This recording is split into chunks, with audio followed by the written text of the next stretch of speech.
Burası 3000 yıllık kral yolu. Benim bir arkadaşım var.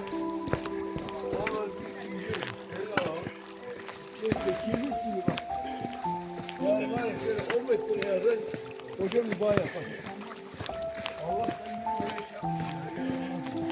Kral Yolu Köprüsü. Şu kayayı oymuşlar, altından dere akıyor. Burasını köprü yapmışlar.